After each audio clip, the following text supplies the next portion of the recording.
Hello friends, welcome to my channel. எல்லாருக்கும் happy morning.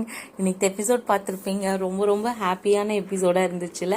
So finally நம்ம காவேரி சாதிச்சிட்டாங்கன்னு சொல்ல முடியாது. பேசி அவர் ஒத்துக்கிறதுக்குள்ளேயே இவங்களே ஒத்துக்கிட்டீங்க, அவ்வளோதான் முடிஞ்சிருச்சு டாட் அப்படின்ற மாதிரி வச்சுட்டாங்க. சூப்பராக இருந்துச்சுல்ல அந்த ரெஸ்டாரண்ட் சீனு. ஸோ காவேரி விஜய் கிட்ட சொல்லிட்டு இருக்க விஜய் சொல்கிறாரு, இல்லை ரெண்டு பக்கமே டிஸ்ரெஸ்பெக்ட் ஆகக்கூடாது. ஸோ எனக்கு அது ரொம்ப உன்னை யாராவது டிஸ்ரெஸ்பெக்ட் பண்ணிட்டா அது எனக்கு ரொம்ப கஷ்டமா இருக்கும் அப்படின்ற மாதிரி அதெல்லாம் நான் பாத்துக்கிறேங்க. நீங்க இப்போ ஓகே சொல்லிட்டீங்க, நம்ம நாளைக்கு காலையிலே போறோம் அப்படின்னு சொல்லிட்டு எனக்கு ரொம்ப பசிக்குது, இவ்வளோ நேரம் சாப்பிடாம கண்ட்ரோல் பண்ணிட்டு இருந்தேன்னு சொல்லி அந்த கான்வர்சேஷனே ரொம்ப கியூட்டா முடிச்சுட்டாங்க. ஆக்சுவலி எமோஷனலா பேசி பண்றதை விட இது ரொம்ப புது விதமா நல்லா இருந்துச்சு இல்லையா. ஸோ அதுக்கப்புறம் யமுனா நிவின் ட்ராக்ல கொஞ்சம் மூவ் பண்ணுறாங்க. ஸோ யமுனா நீங்கள் பேசினதெல்லாம் நான் கேட்டேன், என்னை டிவோர்ஸ் பண்ண சொல்கிறாங்க, எல்லா அம்மாவும் அப்படி தானே நினைப்பாங்க அப்படின்னு சொல்கிறாங்க. அப்புறம் ஃபினான்ஷியல் சப்போர்ட் நான் பண்ணுறேன் அப்படின்ற மாதிரி சொல்கிறாங்க. இல்லை வேண்டாம் நீயே வச்சுக்கோ, எனக்கு ஏதாவது பண்ணணும்னு நினச்சின்னா நீ படித்து பாஸ் பண்ண அப்படின்னு சொல்லிட்டாரு. சரி அப்படின்ற மாதிரி தான் இருந்துச்சு. ஸோ அந்த ட்ராக் கொஞ்சம் கொஞ்சம் அப்படியே மெல்லமாக பில்ட் ஆகும்னு நினைக்கிறேன். அடுத்ததே வீக்கா ரூம்ல சீன் இருந்துச்சு.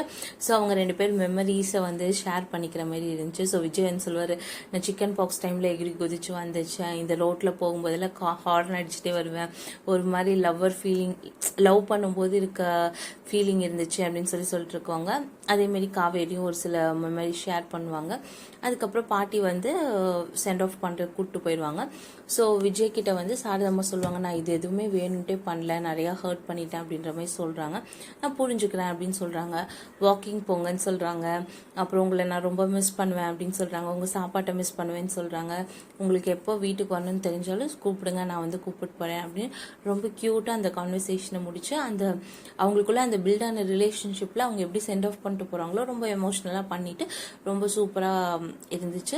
ஸோ பாட்டிக்கிட்டையும் சொல்லிட்டு சாரதாம்மா கிட்டேயும் சொல்லிட்டு அவங்க கிளம்புற மாரி. ஆனால் கங்கா மட்டும் உருன்னே இருக்காங்க வழக்கம் போல். ஸோ இங்கே காவேரி காரில் இறங்கும் போதே தாத்தா காவேரி வந்துட்டியா அப்படின்னு சொல்லிட்டு ஓடி வர்றாரு. ஸோ பார்த்தீங்களா தான் நான் சொன்ன மாதிரியே கூப்பிட்டு வந்தேன் அப்படின்னு ஹாப்பியாக சொல்கிறாங்க. ஸோ பாட்டியை கூப்பிட்றாங்க, சித்தியை கூப்பிட்றாங்க, எல்லாரும் வந்துட்டியா நீ போக மாட்டல அப்படி சொல்லிட்டு பாட்டியும் பேசிட்டு இருங்க ரொம்ப நாள் கழிஞ்சு வருவீங்க, ஆர்த்தி எடுக்கிறேன், நாளைக்கு ஆர்த்தி சீன் இருக்கு. எனக்கு என்னமோ வீக்கா ரீயூனியன் டக்குன்னு அது என்ன சொல்றது, அந்த ஒரு மாதிரி எமோஷனல் கனெக்ட் நம்ம எக்ஸ்பெக்ட் பண்ண மாதிரி இல்லாமல் வேற மாதிரி கொடுத்துட்டு இது ஒரு மாதிரி அந்த ரீயூனியன் ஃபீல் ரொம்ப அழகாக இருந்துச்சு. ஸோ எனக்கு இன்னைக்கு எபிசோட் ரொம்ப பிடிச்சிருந்துச்சு. உங்களுக்கு எப்படி பிடிச்சிருந்துச்சுன்னு சொல்லி கீழே கமெண்ட் பண்ணுங்க. தேங்க்ஸ் ஃபார் வாட்சிங். பாய்.